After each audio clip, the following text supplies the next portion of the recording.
물론 이 복음은 모든 분들에게 전거된 하나님의 말씀입니다. 우리 구원받은 성도님들에게도 이 복음을 듣는 것은 굉장히 유익합니다. 복음 안에서 우리 하나님의 사랑이 있고 은혜가 있기 때문에 우리 그리스도인들이 복음을 떠나서 살 수는 없습니다. 그렇지만 더 소중한 것은 아직까지 그리스도 안에 들어오지 못한 분들, 계속 복음을 듣고 계시지만은 구원받지 못한 그런 분들에게 있어서 이 복음은 더욱더 소중한 말씀입니다. 우리가 방금 전에 예수 십자가에 흘린 피로써 그대는 식되어 있는가 이런 찬송가를 불렀습니다. 또 주님 예수 다시 올 때 그대는 영접할 예복이 있는가 이런 그 찬양을 불렀는데 정말 우리는 이러한 이 그리스도의 복음을 듣는 시간이 뭐 영원히 존재하는 것은 아닙니다. 이것은 주님이 오실 때까지 또 여러분들이 주님 앞에 갈 때까지 이 세상을 떠날 때까지만 듣는 것입니다. 여러분들이 지금 젊다고 그래서 난 지금 나이가 어리니까 아직도 뭐 80세, 90세까지 산다 그러면 시간이 많이 있다고 생각하실 수도 있겠지만 그러나 우리는 우리의 앞길을 모릅니다. 오는 것은 순서대로 오는 거지만 가는 것은 순서대로 가는 게 아니잖아요. 그렇기 때문에 여러분들은 빠른 시간 내에 구원을 받으셔야 됩니다. 우리가 후렴에 가사에 있는 것처럼 예수의 보혈로 그대는 씻겨 있는가. 참 우리의 죄가 그리스도의 피를 통해서 씻김을 받는 것은 대단히 중요합니다. 왜냐하면 주님의 피 외에는 구원받을 수 있는 길이 없기 때문입니다. 그리고 죄 사함으로부터 우리 구원이 시작되기 때문입니다. 그래서 아직까지 구원받지 못한 분들은 오늘 말씀을 더 이렇게 잘 들으셔야 되고 또 우리 구원받은 성도님들은 복음에 나타난 주님의 은혜와 사랑을 기억하면서 주님 앞에 감사하고 또 아직 구원받지 못하는 분들을 위해서 기도하는 마음으로 말씀을 들으시길 바랍니다. 우리 마태복음 19장에 있는 말씀입니다. 19장 16절부터 26절까지 마태복음 19장 16절부터 26절까지 제가 한 절 읽고 성도님들이 한 절 읽으셔서 교독하도록 이렇게 하겠습니다. 마태복음 19장 16절입니다. 제가 먼저 읽겠습니다. 어떤 사람이 주께 와서 이르되 선생님이여 내가 무슨 선한 일을 하여 영생을 얻으리이까? 예수께서 이르시되 어찌하여 선한 일을 내게 묻느냐 선한 일은 오직 한 분이시다. 내가 생명에 들어가려면 계명을 지키라. 이르되 어느 계명이오니까? 예수께서 이르시되 살인하지 말라, 간음하지 말라, 도둑질하지 말라, 거짓 증언하지 말라. 내 애고를 공경하라. 내 이웃을 자신과 같이 사랑하라 하신 것이니라. 그 청년이 이르되 이 모든 것을 내가 지켜 싸운데 아직도 무엇이 부족하니까? 예수께서 이르시되 내가 온전하노니 하시되 가서 내 소유를 팔아 가난한 자에게 주라. 그리하면 하늘에서 보화가 내게 있으리라. 그리고 와서 나를 따르라 하시니. 그 청년이 재물이 많으므로 이 말씀을 듣고 근심하며 가니라. 예수께서 제자에게 이르시되 내가 진실로 너희에게 이르노니 너희가 천국에 들어가기가 어려우니라. 다시 너희에게 말하노니 낙타가 바늘기로 들어가는 것이 부자가 하나님의 나라에 들어가는 것보다 쉬우니라 하시니. 제자들이 듣고 옥신호라 이르되 그렇다면 누가 구원을 얻을 수 있으리까? 예수께서 그들을 보시며 이르시되 사람으로는 할 수 없으나 하나님으로서는 다 하실 수 있느니라. 26절까지 읽어드렸습니다. 오늘 말씀을 통해서 구원의 복음에 대해서 여러분들한테 말씀을 드려보겠습니다. 여기 한 그 청년이 주님 앞에 나와 있는 것을 보게 됩니다. 그는 주님 앞에 와서 아주 놀라운 질문을 한 것을 보게 됩니다. 선생님이여, 내가 무슨 선한 일을 하여 영생을 얻으리이까? 이런 질문을 합니다. 이 사람이 지금 예수님 앞에 나와서 한 질문은 아주 합당한 질문입니다. 지금 예수님 앞에 와서 어떤 세상적인 지식이나 지혜를 구하는 것이 아니라 그는 영혼의 생명에 대해서, 영생에 대해서 우리 주님 앞에 이 문제를 가지고 나와 있습니다. 그래서 선생님, 내가 무슨 선한 일을 하여 영생을 얻겠습니까? 무슨 영생의 문제를 가지고 우리 예수님 앞에 나와서 질문하는 모습을 보게 됩니다.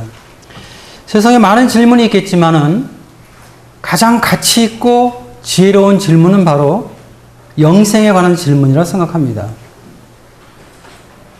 그래서 우리 모든 사람들은 영생에 대해서 고민해야 됩니다. 영생에 대해서 관심을 가져야 됩니다. 영생이 무엇인지를 정말 여러분들은 연구하고 또 배워야 되는 것입니다. 특별히 영생의 문제는 이 하나님 앞에서의 문제입니다. 하나님 앞에서 모든 사람들은 정말 이 영생의 문제를 진지하게 생각해 봐야 됩니다. 정말 심각하게 고민하고 이 문제를 해결하지 않으면 안 되는 것입니다. 왜냐하면 우리의 생명은 굉장히 소중하기 때문입니다. 우리 영혼은 정말 소중한 영혼이기 때문입니다. 우리 주님께서도 우리 영혼에 대해서 말씀하시기를 온 천하보다 더 귀하다고 말씀하셨습니다. 온 천하, 이 세상을 말하는 것이죠. 많은 사람들이 원하는 것들이 다 있는 것이죠. 뭐 재물이라든지 권력이라든지 명예라든지 모든 것들을 다 가지고 있습니다. 근데 이 세상보다 더 가치 있는 것은 우리 영혼입니다. 그러니까 여러분들조차도 여러분들이 영혼을 그렇게 생각하지 않지만 우리 하나님이 보실 때 여러분들의 영혼은 온 천하와 바꿀 수 없는 아주 소중한 가치 있는 귀한 영혼이라는 것입니다. 그래서 우리가 이 영혼의 문제를 가지고 우리 예수님 앞에 우리 하나님 앞에 내가 어떻게 해야 영생을 얻을 것인가 하는 이러한 질문은 굉장히 소중한 것입니다. 여기서 이 젊은 사람은 정말 아주 지혜로운 사람이었어요. 자기 영혼에 대해서 관심을 갖는 이런 면에 있어서 이 청년을 칭찬하고 싶습니다. 또 한 가지 질문에서 우리가 교훈을 받는 것은 두 번째 문제는 이 사람은 나름대로의 어떤 구원관을 가지고 나와 있는 것을 보게 됩니다. 선생님이요, 내가 무슨 선한 일을 하여야 영생을 얻겠습니까? 그러니까 이 사람은 지금 어떤 생각을 하고 있느냐 하면 내가 하나님 앞에 영생을 얻으려면 선한 일을 해야 되는구나. 많은 이런 선한 일을 해야만이 내가 구원을 받을 수 있구나 하는 이런 생각을 좀 가지고 나와 있는 것을 보게 됩니다. 원래 이 사람들을 보게 되면요, 나름대로의 구원관을 갖고 있습니다. 자기 나름대로 자기 생각 속에서 구원받는 방법을 많이 알고 있습니다. 어떤 분들은 뭐 조상에게 제사 지내고 또 조상을 잘 돌아보는 것이 복을 받는, 구원받는 방법이라 생각하는 사람들도 있습니다. 또 뭐 어떤 사람들은 우상에게 절하고 우상에게 경배하면은 구원받을 것이라고 이렇게 믿는 사람들도 있습니다. 또 어떤 사람들은 나름대로 세상에서 죄를 짓지 않고 착한 일을 많이 해야만이 구원받는다고 생각을 하고 있습니다. 또 어떤 사람들은 또 이 종교를 통해서 자신의 도를 닦고 경건하게 살아야만이 구원을 받을 수 있을 것이다. 그래서 뭐 절이나 수도원 이런 데 가서 수양을 함으로 인해서 구원을 이루려고 하는 이런 사람들이 있습니다. 어쨌든 사람들은 나름대로 구원받을 수 있는 방법들을 자기들이 생각하고 그것을 시행을 하고 있습니다. 근데 우리가 이 청년에게서 교훈을 받는 것은 무엇이냐면 구원받는 방법을 잘못 알고 있다는 것입니다. 원래 많은 사람들이 구원받는 방법을 잘못 알고 있어요. 특별히 기독교라는 교회 안에서도 기독교라는 신앙을 가진 종교를 가진 그런 사람들 안에서도 많은 사람들이 구원받는 방법을 잘못 알고 있는 것입니다. 때문에 많은 사람들은 이 청년처럼 마치 무슨 선한 일을 많이 한다면은 우리 사람이 선한 일을 많이 하면은 구원받는 줄로 생각을 한다는 것입니다. 이것은 기독교 안에서도 그렇게 생각하는 분들이 많이 있는 거예요. 그래서 교회 열심히 다니고 헌금 많이 하고 또 구제활동 많이 하고 목사님한테 좋은 거 많이 갖다 드리고 뭐 이렇게 하면은 나는 참 구원을 받을 거라는 이러한 생각을 하는 분들도 굉장히 많이 있다는 것입니다. 이러한 것들은 무서운 착각입니다. 전혀 구원과 관계없습니다. 사람들이 자기 생각대로 하나님을 섬기는 것입니다. 또 자기 방법대로 하나님을 믿는 것입니다. 그렇기 때문에 성경이 말하고 있는 구원의 확신을 갖지 못하는 것입니다. 우리 모임에 있는 여러 영혼들에게도 교제를 해보면은 구원을 받지 못하고 있지만 나름대로 구원받는 방법을 가지고 있습니다. 근데 대부분 그분들의 구원받는 그 생각은 사실 성경이 말하고 있는 구원과는 상반되어 있는, 반대가 되는 그러한 것들을 갖고 있어요. 근데 그런 잘못된 생각들을 지우지 않으면은 구원받기가 참 어려운 것입니다. 차라리 백지를 갖다 놓고 그림을 그리는 건 쉬운데 이미 그려놓은 그림을 지운 다음에 거기에 새 그림을 그려놓는다는 것은 참 쉽지가 않아요. 자기 생각을 버리는 것 굉장히 중요한 것이죠. 그리고 사람들은요, 만나보면요, 자기가 다 선한 줄 알아요.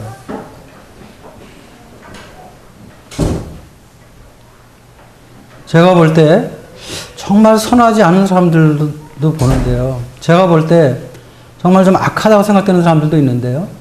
근데 그런 사람들 만나서 얘기해보면 나름대로 자기는 선하다고 얘기를 해요. 죄인들도 자기 스스로를 얘기할 때는 선한 줄로 생각을 하거든요. 근데 우리 주님께서 그렇게 말씀하십니다. 17절 보면은 예수께서 이르시되 어찌하여 선한 일을 내게 묻느냐. 선한 이는 오직 한 분이시니라. 네가 생명에 들어가려면 계명들을 지키라. 주님은 선한 것이 없다고 말하고 있습니다.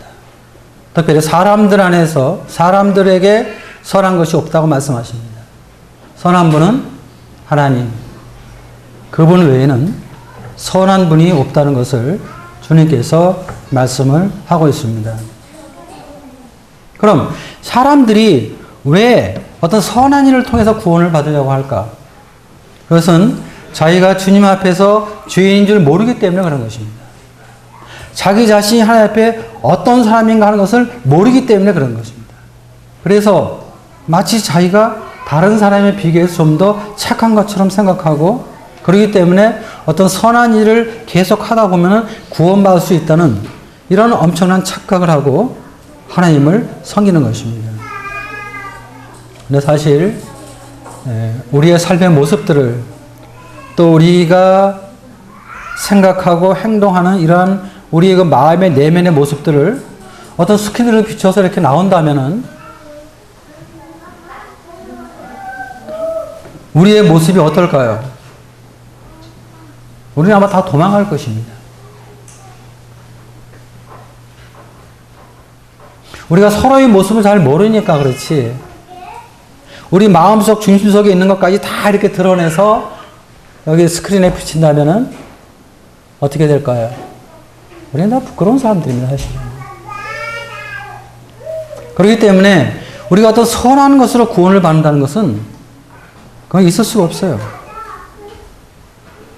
바로 선한 선행을 통해서 구원받을 수 있다는 생각, 이 생각을 버려야 되는 것입니다. 왜냐하면 이러한 생각이 우리 마음 가운데 있게 될 때 우리는 결코 십자가에 못 박힌 예수님을 믿지 못하기 때문입니다. 하나님께서 우리에게 인정하는 의는 우리의 어떤 선한 행위로 인해서 얻어지는 의가 아니라 하나님의 아들 십자가에 못 박힌 예수 그리스도의 보혈을 통해서 얻어진 의입니다.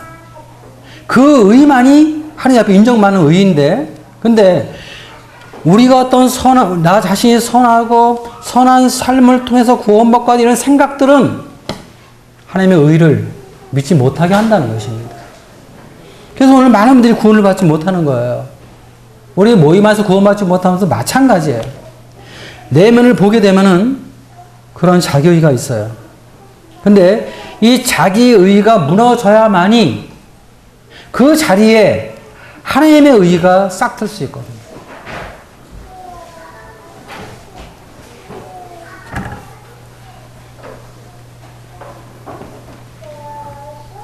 또 우리가 무엇인가 나 자신이 선하다는 생각을 갖게 된다면요, 또 선한 것처럼 생각한다면요, 예수님을 믿는다고 할지라도 건성으로 믿게 됩니다. 이론적으로 믿게 돼요. 정말 인격적으로 내 마음 중심 속에서 주님을 영접하는 것이 아니라는 것입니다. 그래서 믿는다고 하면서도 구원의 확신을 잘 갖지 못하는 거예요.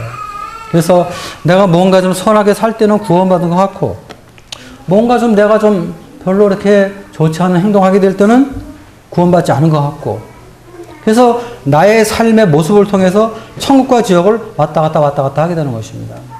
그래서 구원의 확신을 갖지 못하는 거예요.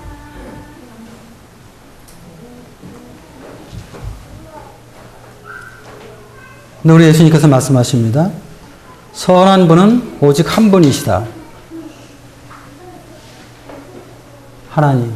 그분 외에는 선한 것이 없다는 것입니다. 자, 우리가 말하는 선한 일이라는 게 무엇입니까? 우리가 선하다고 하는 일들은 사실은 잘 생각해 보면은 우리가 하나님의 형상을 가지고 피조된 사람이라면은 당연히 해야 될 일들을 우리가 하는 것입니다. 근데 우리는 그걸 선한 일이라고 생각을 해요. 예를 들어서 부모가 아이를 낳아서 아이들을 기릅니다. 물론 온 정성을 들여서 우리 아이들을 기르죠. 그러면 그 부모에게 참 저 부모는 착하다. 그래서 장한 어머니상 이런 걸 주기도 합니다. 근데 사실 우리가 아이를 낳아서 기르는 것은 그 선한 일이라기보다는 당연한 일입니다. 우리가 아이를 낳아서 기르는 것. 내가 안 기르려면 낳지 않아야 되지. 그럼 낳았으면 기르는 것은 그건 부모로서 당연한 일이지. 그 일을 했다고 해서 우리가 나는 선한 부모다 이렇게 얘기할 수 있는 것은 사실 아니라는 것입니다. 또 자녀들이 이제 크면 이제 부모한테 효도를 합니다. 그럼 어렸을 때야, 철이 없을 때야 부모 속을 썩이고 부모의 은공을 모른다고 하지만 자기도 결혼해서 아이를 낳고 살면서 부모를 생각하고 부모가 어떻게 하는 것을 깨달으면서 그 부모님의 사랑을 기억하면서 부모에게 효도하는 것. 그래서 어떤 면에서 당연한 일입니다. 그건 선한 일이 아닙니다. 근데 오늘날 세상은 당연한 일도 잘 하지 않는 사람들이 많기 때문에 당연한 일을 하게 되면 그것을 선한 일이라고 생각하고 우리는 스스로 선하다고 생각하는 것입니다. 참 이런 입장에서 우리 생각해 볼 때 우리가 선한 게 있습니까? 우리는 선한 게 없어요. 예레미야 선지자는 우리에게 인간의 마음처럼 썩고 부패하고 냄새나는 것이 없다고 그랬습니다. 사실 이것이 우리 인간의 본질이에요. 어떤 면에서 하나님을 떠난 우리의 본질이거든요.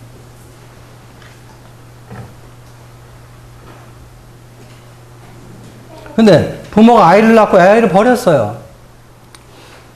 언제 보니까 어떤 어머니가 무슨 게임 정도에 걸려가지고 게임을 3일 동안 해가지고 아이를 갓난 아이를 우유를 주지 않아서 굶어 죽었다는 그런 기사를 봤습니다.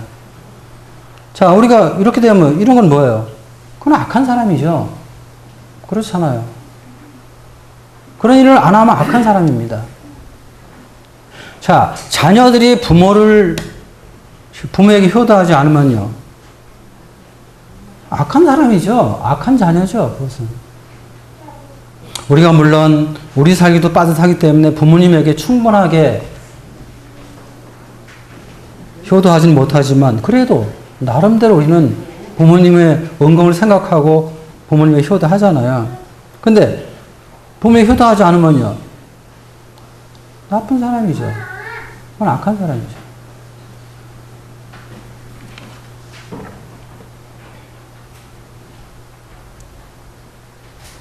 여기 지금 주님께서 이 사람에게 계명을 지키라고 얘기를 합니다. 그러니까 이 사람이 자신 있게 예수님 앞에 말합니다. 무슨 계명이냐? 주님께서 십계명과 구약 율법에 있는 계명들을 말씀하십니다. 살인하지 말라, 간음하지 말라, 도둑질하지 말라, 거짓 증언하지 말라, 내 부모를 공경하라, 내 이웃을 내 자신과 같이 사랑하라, 이런 말씀들을 하게 됩니다. 다 했다는 것입니다. 다 했다고 얘기를 합니다. 자, 그럼 여기 있는 걸 우리가 안 했다고 해서 내가 선하다고 할까요? 우리는 살인하지 않았습니다. 우리는 간음하지 않았습니다. 그럼 살인하지 않았다고 해서 내가 선한 사람인가요? 당연한 겁니다. 왜 사람을 죽여요, 우리가? 우리 사람을 죽일 권리가 없습니다. 죽어가는 사람을 살려줄 수 있는 그러한 일은 우리가 해야 되지만, 가만히 있는 사람을 왜 죽입니까? 간음하지 말라. 우리가 왜 간음합니까? 왜 성폭행하고 왜 약한 여자들과 어린아이를 건드립니까? 나쁜 것입니다. 나는 그걸 하지 않아요. 그럼 그거 하지 않은 나는 선한 사람입니까? 아니, 당연한 거죠, 그거는. 당연한 것들입니다.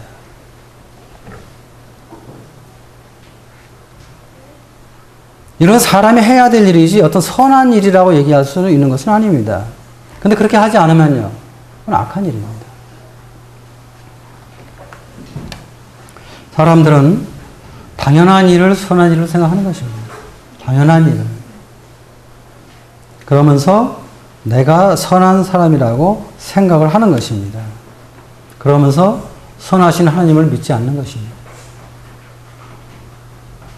그래서 구원을 받지 못하는 거예요.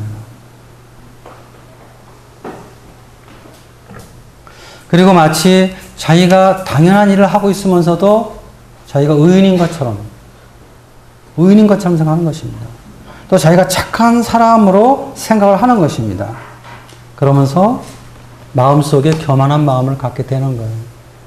사람 앞에서는 물론이거니와 하나님 앞에서까지 우리 이 교만한 마음을 갖기 때문에 하나님의 복음을 깨닫지 못하는 것입니다.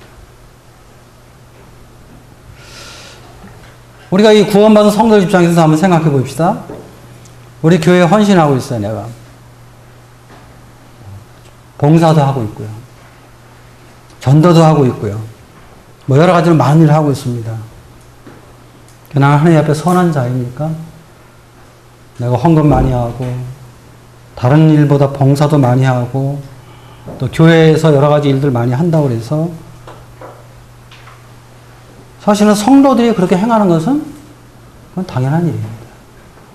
이렇게 안 하면요, 그것은 진짜 이상한 일이죠. 그렇잖아요.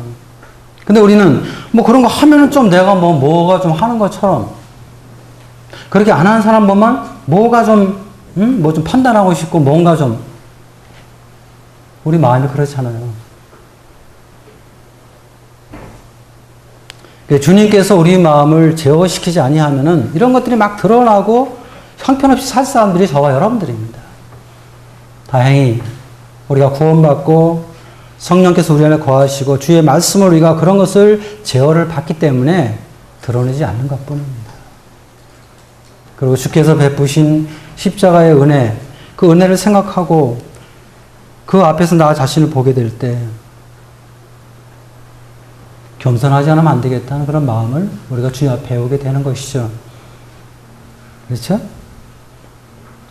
이 사람은 지금 이러한 일을 자기가 했다고 굉장히 아주 구원받은 데 있어서 충분하다고 생각을 한 것입니다.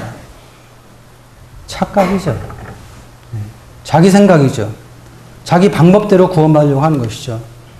그래서 구원을 받지 못하는 것입니다. 오늘날 기독교 안에서도 또 주님을 믿는다는 사람들 안에서도 어떤 자기의나 어떤 선행, 어떤 종교적인 그런 경력, 뭐 이런 걸 가지고 하나님 앞에 나와서 마치 이런 것들을 쌓아가면서 구원을 이루어가는 것처럼 생각하는 것.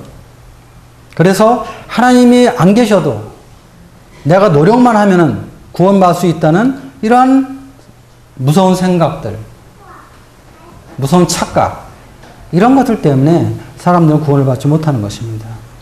나는 주일 성수하고, 나는 뭐 새벽 기도 나가고, 나는 11조하고, 나는 봉사활동을 많이 하나, 구제활동을 많이 하고, 헌금 많이 하고, 뭐 주의 종들에게 내가 많이 공개하고. 마치 이런 것들이 구원을 이루어가는 것처럼 착각을 한다. 그러니까 이런 분들에게 구원받지 않았다고 얘기하면 막 화를 내죠. 분을 내죠. 그러면서 막 덤비죠. 주님께서 이 모든 것을 다 지켰다고 하는 사람에게 21절에 말씀하십니다. 네가 온전하고자 할진대 가서 네 소유를 팔아 가난한 자들에게 주라. 그러면 하늘에서 보화가 네게 있으리라. 그리고 와서 나를 따르라.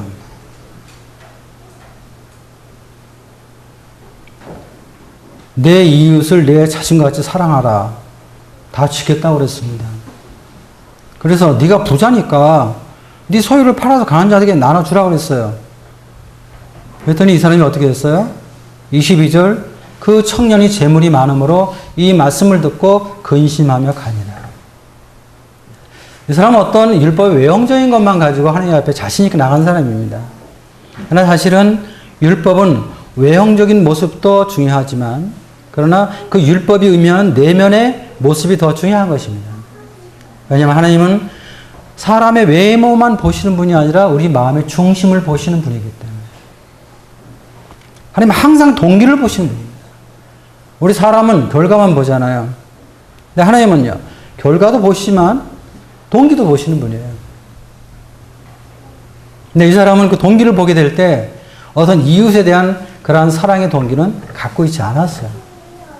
어느 정도의 구제는 했지만 그러나 자기 소유에 대한 문제를 거론했을 때는 이 사람은 그 부분은 내려놓지 못하는 것을 보게 됩니다. 왜냐하면 이 사람의 주인은 돈이기 때문에 그렇습니다. 이 사람의 주인은 돈이기 때문에. 주님께 지금 이 사람의 그 재산을 다 빼앗아서 가난하게 만들려고 하는 것이 아니라 지금 주님의 말씀에 의한 그것이 아니라 지금 이 사람의 마음의 중심이 어디에 있는가를 시험해 보는 것입니다. 이 사람은 주님에게 있기보다는 돈에 있었습니다. 그래서 근심하게 되고 결국은 그는 주님을 버리고 떠나가는 그런 모습을 보게 됩니다. 참 안타까운 모습이죠. 참 영생의 문제를 가지고 예수님 앞에 나온 사람들이 흔하지 않았어요. 뭐 니고데모나 이렇게 몇몇 사람이 있었지만 흔하지 않았습니다. 그런데 이 젊은 사람이 영생에 대한 문제를 가지고 예수님 앞에 나왔다는 것은 정말 구원받을 수 있는 가장 좋은 조건 가운데 있던 사람입니다. 그럼에도 불구하고 그는 주님 앞에서 이 부분의 문제를 해결하지 못하고 주님을 떠나감으로 해서 구원받지 못하는 이런 것들을 우리가 이 말씀에서 보게 됩니다. 사실 주님 앞에 이런 말씀을 하게 될 때 이 사람이 보다 더 정직하고 경건한 사람이었다면 그는 주님 앞에 자기가 죄인인 것을 알았어야 되는 것입니다. 주님, 정말 저는 죄인입니다. 제가 이웃을 사랑한다고 말했지만 주님께서 말씀한 대로 내 소유를 가난한 자에게 나눠주라는 이런 행동을 저는 하지 못하는 저 자신을 보게 될 때 주님, 제가 사람 앞에서는 인정받는 사람일지 모르지만 주님 앞에서는 저는 죄인입니다. 사실 주님이 원했던 것은 바로 이것이었습니다. 이것을 주님께서 이 사람에게 알려주게 하기 위해서 주님께서 이렇게 말씀하신 것입니다. 그런데 이 사람은 그걸 몰랐어요. 주님, 저는 저의 선행과 저의 어떤 행위로 주님 앞에 구원받을 수 없는 사람입니다. 주님, 저를 구원해 주십시오. 주님, 이런 마음을 바랍니다. 이 사람은 어떤 그러한 내면보다는 외형적인 돈을 가지고 생각을 했던 것입니다. 그래서 이 부자 청년은 결국 구원을 받지 못하는 것을 보게 됩니다. 우리가 로마서 3장에 보게 되면요, 율법이라는 것은요, 사람에게 죄인인 것을 알려주기 위한 목적을 가지고 있는 것이지 어떤 율법을 지켜서 선행을 통해서 구원받는 그러한 방법으로 우리에게 말씀해주고 있지 않습니다. 성경은 말하기를 의인은 없나니 하나도 없다고 말하고 있습니다. 율법 아래서 의인은 없는 것입니다. 하나도 없는 것입니다. 사도 바울은 갈라디아서 2장 16절에서 사람이 어렵게 되는 것은 율법의 행위가 아니라고 그랬습니다.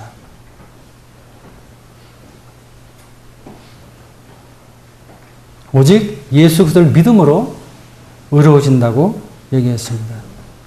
근데 이 부자 청년은 영생에 대해서는 가장 큰 관심이 가졌지만 또 강한 소원도 있었습니다.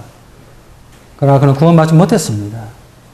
그는 예수님보다 재물을 더 소중히 여겼고 그는 예수님을 주로 믿기보다는 자기가 소유하고 있는 자기 마음속에 주인된 돈을 버리지 못했기 때문에 결국은 그는 주님을 영접하지 못했던 것입니다. 그런데 또 놀라운 것은요, 주님은 이 사람을 더 붙잡지 않았다는 것이에요. 놀랍죠, 여러분들. 우리 같았으면 다시 붙잡아가지고, 아니, 다시 생각해봐. 막 이렇게 얘기할 텐데, 주님이 이 청년을 참 사랑하셨지만, 떠나는 청년을 주님 잡지 않으셨다는 것입니다.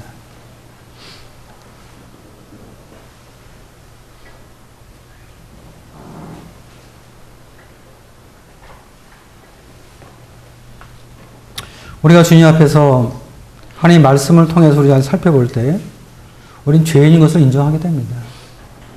우리 어떤 면에서 구원받고 나서 내가 하나님 앞에 죄인인 걸 더 깊이 느끼게 됩니다.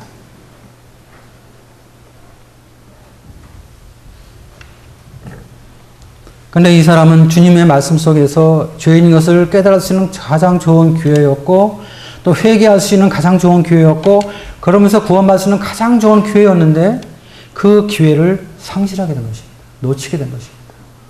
그 사람은 영원히 구원받지 못했어요.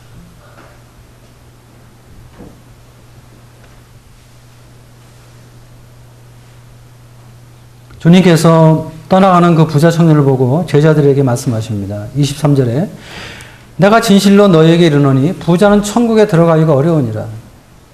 다시 너희에게 말하노니 낙타가 바늘기로 들어가는 것이 부자가 하나님의 나라에 들어가는 것보다 쉬우니라. 자, 이 말씀 무슨 말씀입니까? 부자들은 무조건 천국에 다 못 들어간다는 얘기입니까? 그런 건 아니죠. 강한 사람은 무조건 다 천국에 들어가나요? 그런 건 아니죠. 부자들은요, 자기 자신을 부정하는 것이 더 어려운 것입니다. 가난한 사람들보다. 그렇기 때문에 낙타가 바늘길로 들어가는 것보다 부자가 하나님에 들어가기가 더 쉽다고 말씀을 하셨어요. 바꿔 얘기하면 자기 생각을 버려야 되는 것입니다. 자기 방법을 버려야 돼요. 그러니까 구원받는 데 있어서 어떤 자기 생각, 자기 방법 이거 버려야 됩니다. 쉽게 얘기해서 자기가 주인 된 것을 포기해야 돼요. 왜? 지금 내 생각, 내 방법은 내가 주인 되었을 때 가지고 있던 그러한 방법들이거든요. 근데 이거 부정해야 됩니다. 이거 포기해야 됩니다. 이거 내려놔야 됩니다. 왜냐하면은 우리가 구원을 받는다는 것은요, 궁극적으로 주인을 바꾸는 것이기 때문에 그렇습니다. 우리가 예수님을 영접한다는 것은요, 주인 되었던 내 자리를 포기하고 그 자리에 예수님을 새로운 주인으로 모시는 것을 의미하는 것입니다. 내가 주인이 아니라 예수님이 주인인 것을 말하는 거예요. 그래서 우리 생각, 우리 방법 버려야 됩니다. 우리 자신을 부인해야 됩니다. 근데 부자들은 더 어려워요.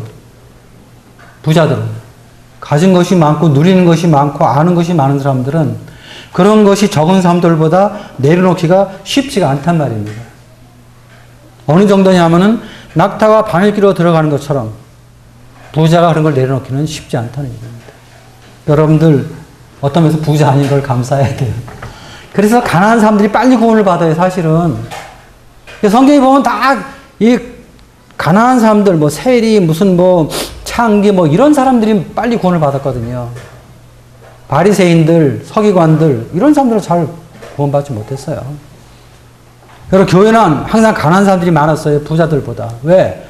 부자들은 구원받는 게 그렇게 쉽지 않았거든요. 제자들이 놀랬어요. 어떻게 그럼 구원받을 수 있습니까? 26절 예수께서 그들을 보시며 이르시되 사람으로는 할 수 없으나 하나님으로는 다 하실 수 있느니라. 여러분 구원이 뭐 거저받는다 그러니까 뭐 정말 구원이 뭐 그냥 누워서 떡 먹는 건지 아십니까? 결코 그렇지 않아요. 인간적으로는 도저히 불가능합니다, 구원은. 도저히 불가능해요. 인간적으로는요. 사람으로서는 정말 할 수 없습니다. 하나님으로는 할 수 있다. 하나님만이 구원하신다. 하나님. 사실 우리가 죄인을 깨닫게 하고 또 하나님을 찾고 뭐 이 교만한 마음을 낮추고 뭐 회개하고 십자가의 복음을 믿게 하는 것도 사실은 다 하나님이 하시는 거예요. 성령님을 통해서. 우리는 우리가 하는 것처럼 생각하죠.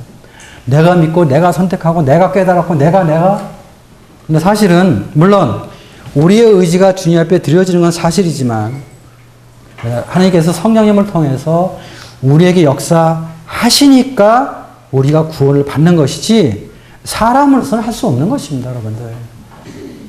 그런 사람의 구원 받으려고 하지 마세요. 또 여러분들의 생각, 성경이 말하는 구원은 그런 구원이 아니랍니다.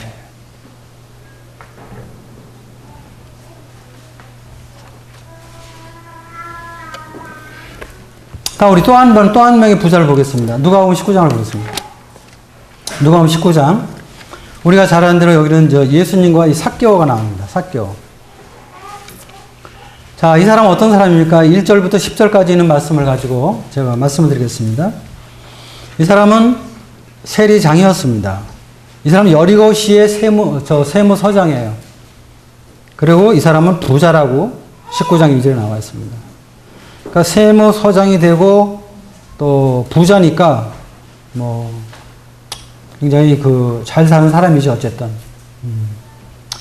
근데 문제는 이 사람이 세무서장이 되고 부자가 됐지만 그런 지위와 또 자기가 가지고 있는 많은 돈이 자기 마음 가운데 기쁨을 주지 못했다는 것입니다. 자기 마음에 어떤 평안이나 행복을 주지 못했다는 것입니다. 큰 지위가 있고 많은 돈이 있었어도 그것들로 삭개오는 결코 만족하지 못했다는 것입니다. 그래서 어느 날 예수님이 여리고시를 지나간다는 말을 들었습니다. 그래서 그는 정말 부자였지만 정말 가난한 마음으로, 낮은 마음으로 예수님에 대해서 관심을 갖게 됐습니다. 그래서 그 예수님이 어떤 분인가, 물론 삭개오는 예수님에 대해 여러 가지 소리를 들었을 것입니다, 그 당시. 그래서 그 예수님을 만나보고자 나갔어요. 근데 이 사람이 키가 작고 사람이 많아가지고 예수님을 볼 수 없었어요. 이 사람은 앞에 나가서 예수님을 보기 위해서 여기 개역 성경에는 개정판에는 돌 무화과 나무라고 그러잖아요. 예. 뽕나무 위에 올라갔습니다. 개역 성경에서 말한 뽕나무 위에. 예수께서 그리고 지나가게 됐기 때문입니다. 이 사람은 왜 이렇게 할 수 있을까요? 참 자기가 어떤 지위라든지 어떤 부자로서의 권세 생각할 때 뭐 나무 위에 올라가면서까지 예수를 본다는 것은 어떤 면에서 자기 체면과 자기 뭐 이런 거 좀 안 맞잖아요, 사실은. 그럼에도 불구하고 이 사람은 그렇게 했는데 그만큼 낮아져 있었어요. 마음이 가난해 있었어요. 예수님이 그것을 지나가다가 뽕나무 위에 있는 예수님을 삭개오를 봤습니다. 예수님 놀랍게 말씀하셨어요. 삭개오야. 이렇게 이름을 불렀어요. 호길 형제가 뽕나무에 올라가서 예수님 보려고 이렇게 하는데 예수님 따져 호기라 이렇게 했으면 호길 형제 어떻게 했어요? 아니 예수님 처음 만났는데 보지도 못했는데 놀랬을 거예요. 삭개오야. 속히 내려오라. 내가 오늘 내 집에 유하여 하겠다. 저 이런 말씀하셨어요. 근데 이 말씀을 이 사람은 그대로 믿음으로 이 사람은 구원을 받은 사람이에요. 우리가 구원하는 방법과 좀 다르죠? 그러나 믿음은 동일합니다. 6절. 급히 내려와 즐거워하며 영접하고. 예수님이 내가 오늘 너희 집에 유하여야겠다는 이 말씀에 대해서 그는 예수님의 말씀을 영접했다는 것입니다. 받아들였다는 것입니다. 즐거운 마음으로. 그 말씀을 즐거운 마음으로 영접함으로 인해서 예수님을 실제 자기 집에 모시게 된 것이에요.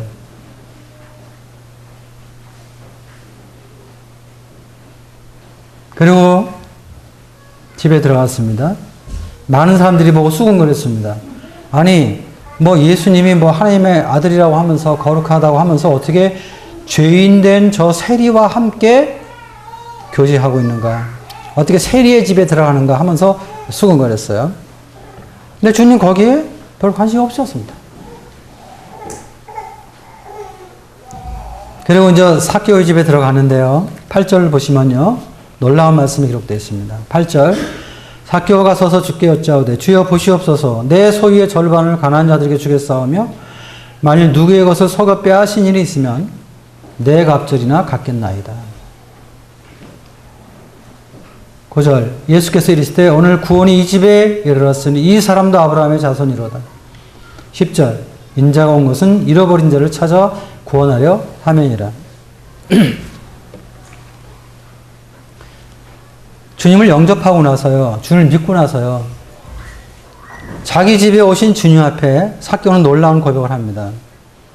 첫 번째는요. 주님, 내 소유의 절반을 가난한 사람들에게 주겠습니다. 두 번째는요. 내가 만일 누구의 것을 속여 빼앗은 일이 있으면 네 배로 갚겠습니다. 두 가지 고백했습니다. 그리고 이러한 고백은 예수님이 삭개오에게 요구한 것이 아닙니다.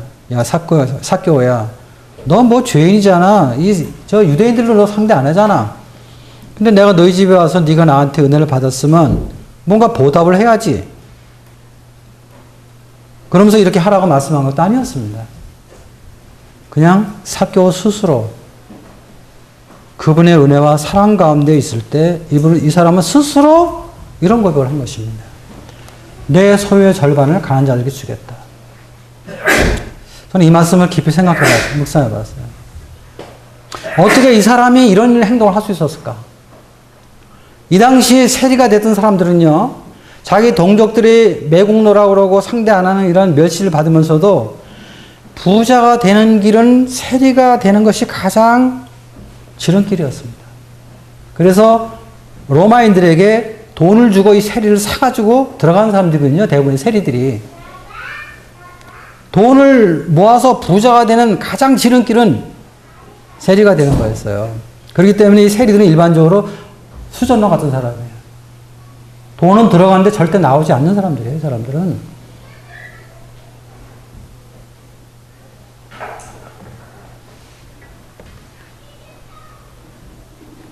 왜? 이 사람들의 인생의 목적은 돈이거든요. 바꿔 얘기해서 이 사람의 인생의 주인은 돈이 주인이거든요. 돈이 주인된 사람, 돈이 인생의 목적인 사람은 절대 돈을 풀지 못합니다.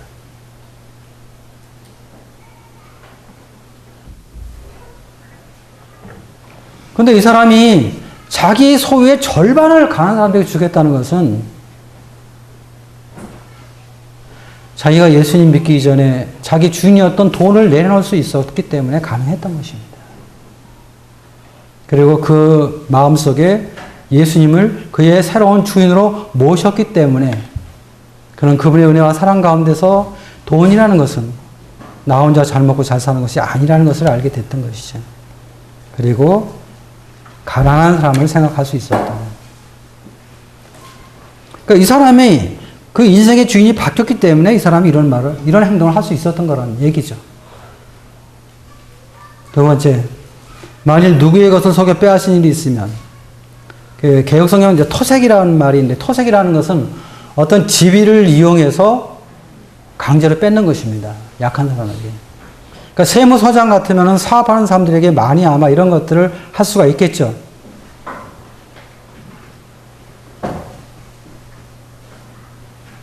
근데 이 사람이 그런 것들이 있다면은 내가 4배를 갚겠습니다. 4배를. 내가 1,000만 원을 다른 사람에게 토색한 일이 있으면, 강제로 빼앗은 일이 있으면 내가 4,000만 원 갚겠다는 것입니다. 놀라운 것 아닙니까? 저는 이 삭개오는 정말 예수님을 믿기 전에 분명한 회개가 있는 사람이라고 했습니다. 우리가 구원받기 위해서는 분명한 회개가 필요합니다. 과거에 하나님을 떠나서 내 마음대로 내가 주인 되어 살아왔던 삶, 그 삶은 그건 잘못된 삶이에요. 그 삶에서 돌이키는, 회개하는 그런 결정적인 고백이 주님 앞에 우리 있어야 돼요. 그럴 때 십자가가 보이는 거군요. 그럴 때 십자가의 의의가 깨달아질 수 있는 거예요. 그렇지 않으면 우리는 복음이 가려진 것처럼 우리가 복음을 깨닫지 못하게 되는 것입니다. 참, 이 삭개오는 말로만 그냥 회개한 사람이 아니에요. 이 사람은 자기 잘못을 회개하고 행동으로 회개의 행동을 한 사람입니다.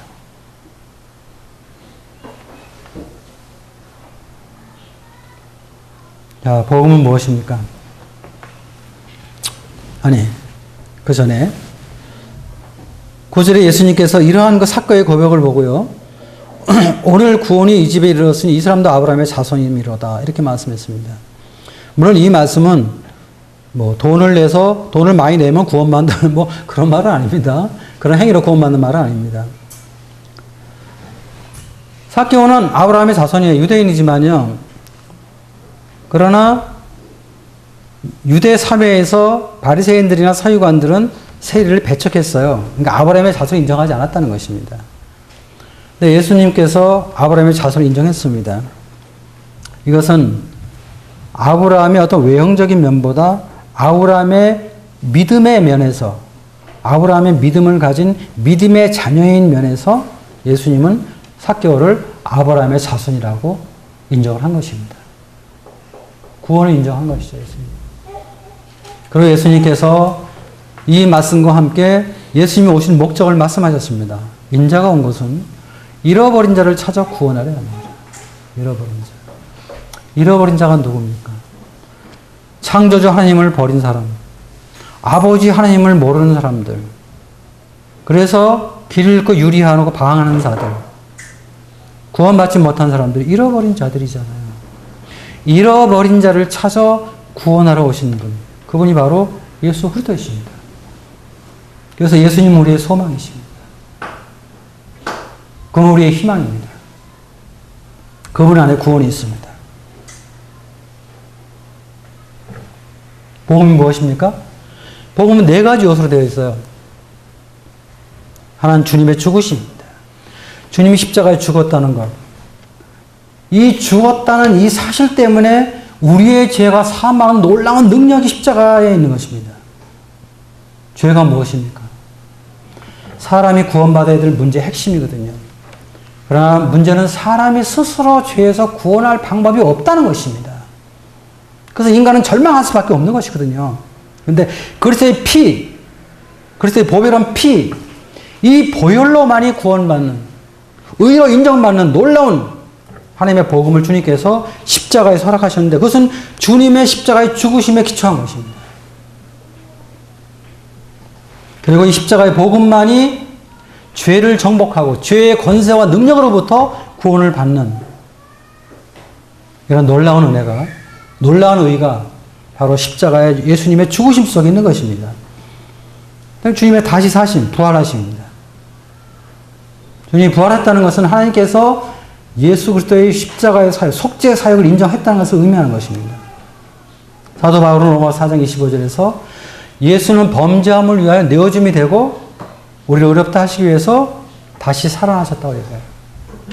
그리고 주님의 부활과 함께 부활한 성령께서 구원받은 사람 안에 거하심으로 인해서 그 사람의 의를 보증하고 그의 삶 속에 성령님께서 함께 하시고 인도하시고 동행하시는 이런 은혜가 주님의 부활 속에 있는 것입니다.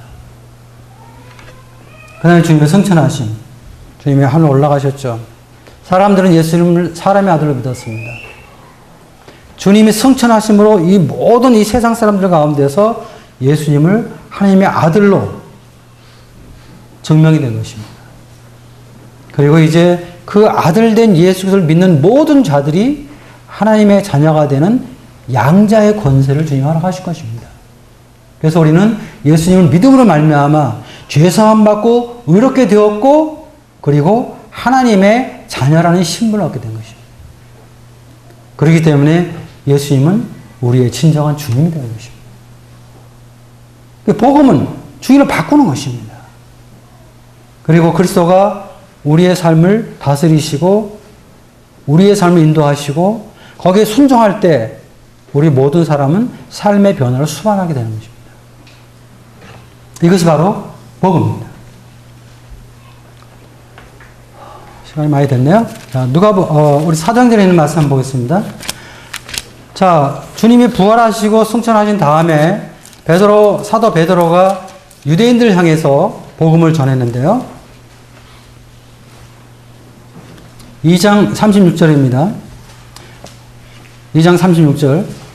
그런즉 이스라엘 온 집은 확실히 알지니 너희가 십자가에 못 박으니 예수를 하나님이 주와 그리스도가 되게 하셨느니라 하니라. 그들이 이 말을 듣고 마음에 찔려 베드로와 다른 사도들에게 물어 이르되 형제들아 우리가 어찌할꼬 하거늘 베드로가 이르되 너희가 회개하여 각각 예수 그리스도의 이름으로 세례를 받고 죄 사함을 받으라. 그리하면 성령의 선물을 받으리니. 어린 여자아이가 너도 예수와 함께 있다 했을 때 예수를 3번 부인했던 그런 베드로입니다. 근데 예수님이 부활하시고 성천하신 이후에 내려온 성령의 권능을 입었을 때 베드로는 유대인들에게 담대하게 복음을 전했습니다. 너희가 십자가에 못 박은 이 예수를 하나님이 주와 그리스도가 되게 하셨다.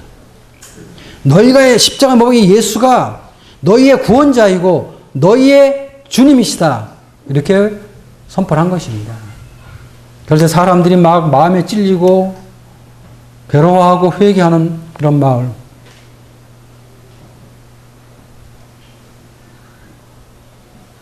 (3,000명이) 구원받는 이런 귀한 역사가 일어나는데 복음의 핵심 무엇입니까?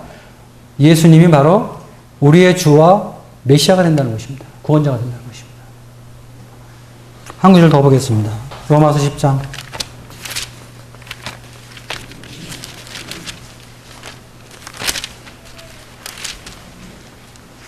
9절 10절 내가 만일 내 입으로 예수를 주로 시인하며 또 하나님께서 그를 죽은 자 가운데 살리신 것을 내 마음에 믿으면 구원을 받으리라. 사람이 마음으로 믿어 의에 이르고 입으로 시인하여 구원에 이르니라. 예수님을 주로 받아들이는 것입니다. 시인하는 것입니다. 또 예수님이 죽은 자 가운데 다시 살리신 부활하신 것을 마음에 믿는 것입니다. 그래서 구원을 받는 것입니다. 사람이 마음으로 믿게 되면요 우리 안에 의롭게 된 것을 확신하게 되는 것입니다. 그리고 사람은 비로소 정직하게 입으로 구원받은 것을 확신하는 것입니다. 성령님의 역사예요. 우리는 이런 경험들을 다 가지고 있죠. 예수님은 우리의 구원자이십니다. 예수님은 우리의 주님이십니다. 그러니까 내가 내 인생의 주인이 아니라는 얘기죠. 내 마음대로 사는 것이 아니라 우리는 주님 뜻대로 살아가야 된다는 것은 바로 주님이 우리 인생의 새로운 주인이기 때문에 그런 것입니다. 그러므로 모든 그리스도인들은 정도의 차이는 있지만 궁극적으로 주님의 영광을 위해 살아가는 것입니다. 또 하나님이 인간을 만드신 궁극적인 목적은 무엇입니까? 그 영광을 받기 위해서 그렇게 하신 것입니다. 이사야 선지자는 이사야 43장 1절에 보면 그런 말씀이 있죠. 내가 너를 구속하였고 내가 너를 지명하여 불렀나니 너는 내 것이라. 또 7절에 보면 내가 내 영광을 위해 창조한 자를 오게 하라. 그들을 내가 지었고 만들었느니라. 우리를 주님이 부르시는 목적은요 하나님의 영광을 위해서 하는 것입니다. 그리고 사람들이 하나님의 영광을 위해 살게 될 때 비로소 사람들은 마음의 평안과 진정한 행복을 누리게 되는 것입니다. 하나님을 떠나서는 하나님을 우리 마음에 두지 않고서는 사람은 진정한 평강과 행복을 누릴 수가 없는 것입니다. 그래서 우리 그리스도인들은 우리 예수님을 잊을 수가 없는 것이죠. 잊을 수가 없어요. 우린 주님의 십자가를 잊을 수가 없는 것입니다. 주께서 우리를 위해서 받으신 고통 우린 잘 모르죠. 다만 성경을 보면은 태양도 가리고 주님도 우셨고 하나님도 그것을 보지 않기 위해서 가리신 그것이 십자가입니다. 십자가만이 하나님의 의가 나타난 유일한 것입니다.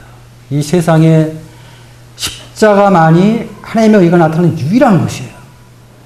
그리고 그 십자가에 나타나는 유일한 하나님의 의를 믿는 사람들, 그들에게 하나님은 동일한 의를 허락해 주시는 것입니다. 그럼 우리는 하나님 앞에 구원받은 사람이라고 우리가 확신하고 그리고 그 주님을 섬기는 것입니다. 아직까지 구원받지 못한 분들에게 오늘 증거된 이 말씀을 좀 더 깊이 있게 생각하시고 주님을 믿을 것인가 말 것인가 결정하시고 예수님을 여러분의 구원자와 주님으로 영접하시길 바랍니다.